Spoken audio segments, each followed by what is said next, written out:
Hey all, Hipper here. So as you might have heard, we have a new skill in the game, and it's applied to Mr. Lucians here. And I'm trying it out in this game here, and I'm pretty much keeping my agile build, except I'm switching to loyalty for the Navy, or to the Navy, down here in the 4th row. That's the new skill, and it gives you better dispersion, basically. And even better if you're shooting at battleships. So that's nice, because Yachino, he gives the opposite for battleships. When battleships, they shoot at cruisers, they get better dispersion. So it's nice to get some payback here, really. So on this ship, my build is also a little bit different. I have range instead of reload. And with this build, we just get over the agile threshold of 3.1 seconds, which I don't like. I say if you go agile, you're going to go 100% agile. So that's also the reason that this skill doesn't make much sense on Lucians, if you ask me. So what I mean by that is if you're going to go agile in a cruiser, I suggest you go full agile. Either you go with, a balanced build with a little bit of concealment, a bit of, offensive, and, a little bit of rudder, a little bit of speed maybe, something like that. Or you go full offensive, or you go full agile. Like going 80% agile and then picking one skill that kind of, destroys your whole agile build without actually giving you much. I mean, a little bit of extra dispersion is not going to do much when you already don't have, any dispersion skills because you're running an agile build. So, yeah, again, I find this skill a little bit strange. But then again, if you want to mix up an agile build with a more offensive build, you get better dispersion with this perk. So if that's something you think you're missing on your agile cruisers, I don't think it's much of a problem. I don't think dispersion is a problem on cruisers at all, really.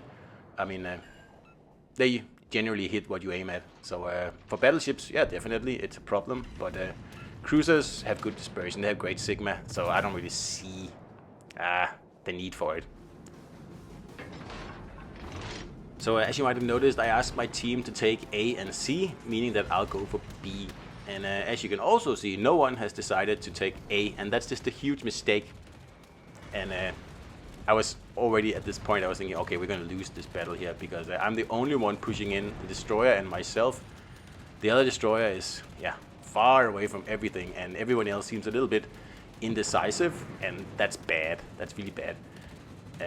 If when you start a game and it looks like some ships don't really have a plan, and they're not decisive, that's a bad sign. And you see this lightning here, he knew from the beginning, I'm gonna go and I'm gonna take A. I have a plan, and I'm going to actually put that plan into motion.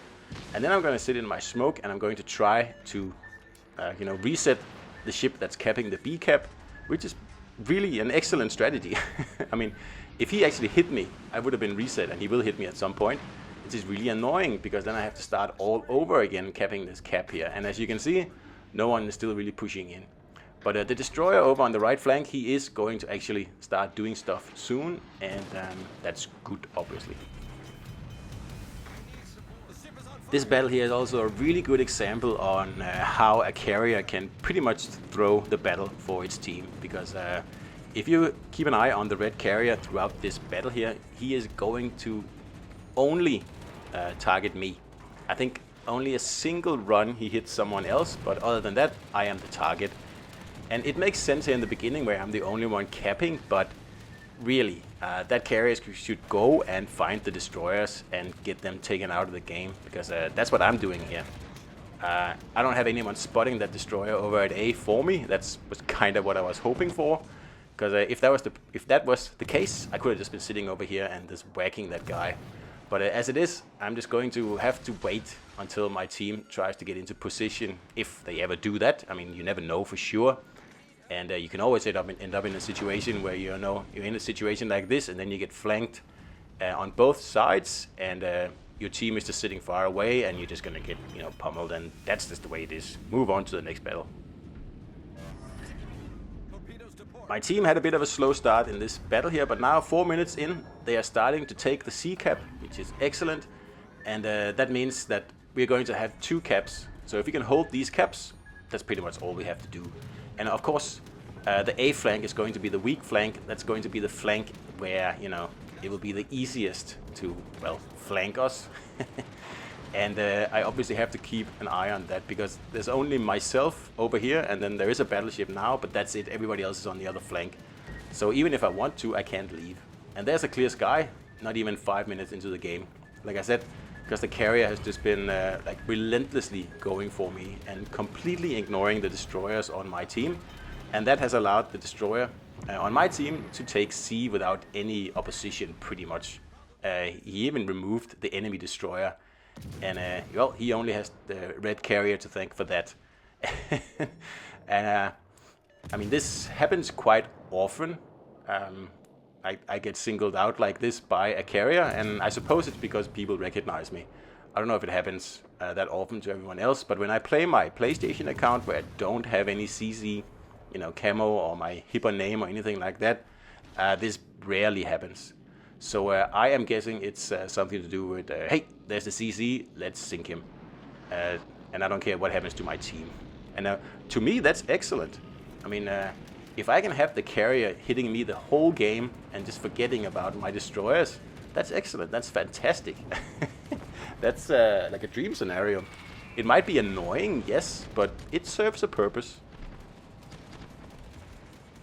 So after grabbing this B cap here, my plan was to slink over to either C or A, depending on how the battle, you know, turned out. But as it is, I'm pretty much perma-spotted by this carrier here, and I need to sneak out of this cap and around one of the islands, and I would probably, you know, I usually go to A because it's the easiest cap to defend. C is pretty difficult unless you're a destroyer, and A and B, they really are the caps to go for on this map here. Defend C, but it's not really necessary to take it. Get the other two if you can. That doesn't mean that if you spawn at C, you go to B or A. That's a no-no. So the Lightning is making a move here, and I'm not sure if he wasn't aware I was here. I mean, he should be because he was over on the other flank before, and I believe he was the one shooting at me. But yep, it's good for me. So last enemy on the red team, or last destroyer, removed. So it will be very, very difficult for them to take these two caps back now. Especially since the carrier is still only interested in me, and doesn't really care at all about the blue destroyers. So now I'm just using this battleship here. He is still very interested in torping me, and I don't know why, because my other destroyer is now heading over to A, which is obviously excellent, because that means we're going to take the last cap, and we are definitely going to win this battle here. I mean, that red carrier should be all over A right now, all over it. Trying to spot that destroyer and making sure he doesn't cap. I'm sitting in B, there's a battleship in here, so I'm not going to give this cap up. I don't want him to take this cap, and I also want to, you know, stop him from gaining tickets. So that's why I'm sticking around here. And we have the C cap, no one's pushing it, and the ships over there, they're just waiting for someone to be, you know, foolish enough to move in there. So it's looking pretty good now, and there's only 3 reds left. And I was just, oh, that's unfortunate. I was hoping to get that battleship, that's why I was just waiting around here. But the battleship took him, which is also fine. So the destroyer almost finished capping A now, and we're just gonna get this cruiser here running away so he doesn't get any like nasty ideas. And there's another squadron from the carrier coming. I wonder where he's going. That's going to be very exciting, because he's flying over my blue destroyer right there. And then he realizes, hey, that's not what I'm looking for. I want to torp someone else. So he proceeds to drop his torps on the other cruiser sitting in here in the cap that's already taken. I just don't understand. And that's probably the one thing I don't like about carriers.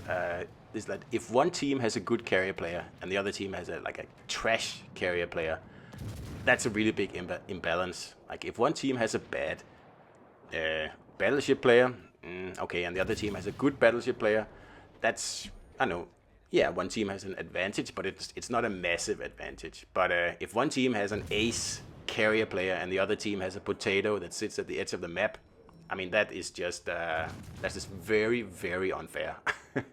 And I don't know how that can be fixed, other than skilled matchmaking or anything like that. But it is a problem, I will say. So we're yoinking lots of kills in this battle here, because I think I end up with about 50,000 damage. But I mean, obviously I have, I've played the objective. I have done exactly what was expected of me. I have taken the cap, I have held it, and I have destroyed a destroyer.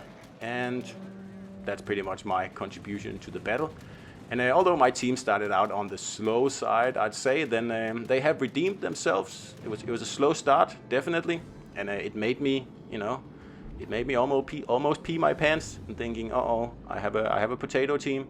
But no, they came through in the end, and we still have both our destroyers left, for example, and we only lost a battleship and a cruiser. And why is that? I will say it has a lot to do with the spotting, or the lack of spotting provided by the red carrier. And you can also see he's sitting all the way at the edge of the map, which is when you see a carrier doing that, you can pretty much automatically assume that he's not very good at playing carriers, or he's a new player, or whatever, he went to the toilet, who knows. So he does manage to get the destroyer here in the last few seconds, but it doesn't matter. This is way too late. We are going to absolutely hammer this guy here, because we're going to win on points, obviously, and if someone gets in range in the next 4 minutes, he's going to have a very bad time. So in total I've shot down 36 planes, and that's almost a double clear sky in this game here, and solely because in the first 10 minutes of the battle the carrier only had eyes for me. And as annoying as that is, if you are a cruiser, that's a really good thing, especially if you have pretty good AA. So I mean, I complain about it, but that's just because it makes the battle pretty boring for me, because I can't really you see, I couldn't really go to A, and I couldn't really go to C. I had to stay in cover the whole time because I was just spotted constantly. So anyway, the loyalty to the Navy skill. Did I feel the better dispersion in this game? Definitely not. Absolutely not. And it was very nice to get that carrier as well. Almost a Kraken as well. Very low damage Kraken. But did I feel the missing rudder? Oh, definitely, I did. So I will switch back to my old agile build and won't be using the new skill. So that's my opinion. Hope you enjoyed the video, guys, and I'll see you out there.